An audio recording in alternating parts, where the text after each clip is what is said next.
The Janet and Walter Sondheim Art Prize was first presented to the public at Artscape in 2006. Both Janet and Walter were instrumental in furthering arts and culture in Baltimore City, and in 2025, their legacy continues.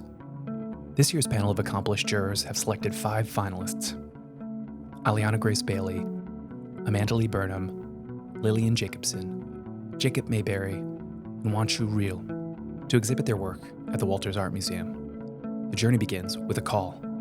I had a whole moment on the phone. I was driving, luckily did not drive off the road. It was an amazing thing to find out and to hear, and it felt very validating. Lou was giving me a call, and he said, I'm the one of the finalists.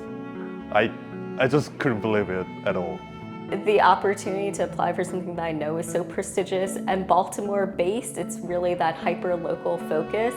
Just tying myself into, I'm here too. I'm an artist too in Baltimore.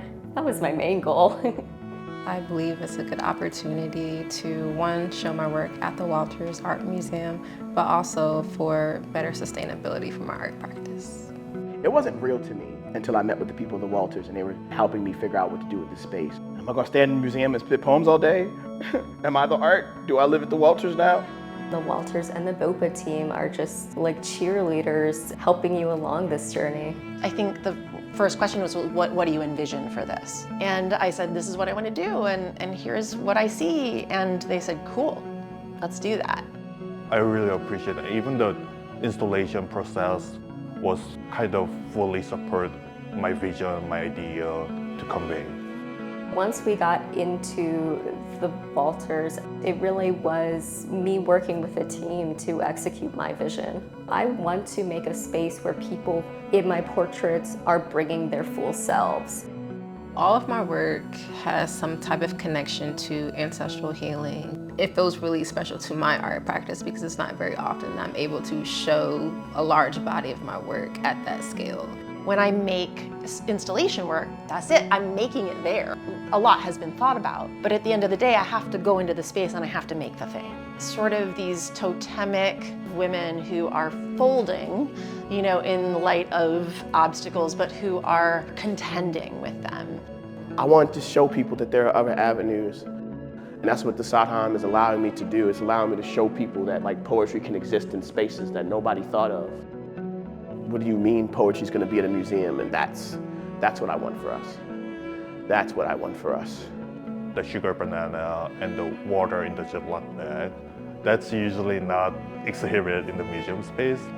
Having a space to be highlighted, having a space to be heard, is a very rare thing. Speaking about my experience as migrant people were foreigner was an important moment at the time.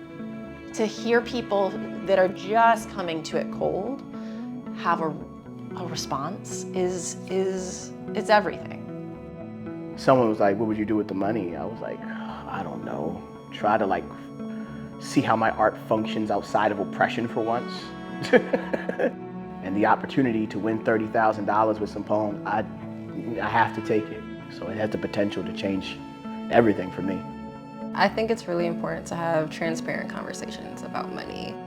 We deserve funding for being the people who are putting beauty out into the world. Anytime you have funding for artists that doesn't require them to be any particular kind of artist, you're going to have better art. I have no idea how the jurors are going to decide. We are so true in what we're doing that I really could see the jurors picking any one of us. Honestly, I feel like we're all winners at this point already, right?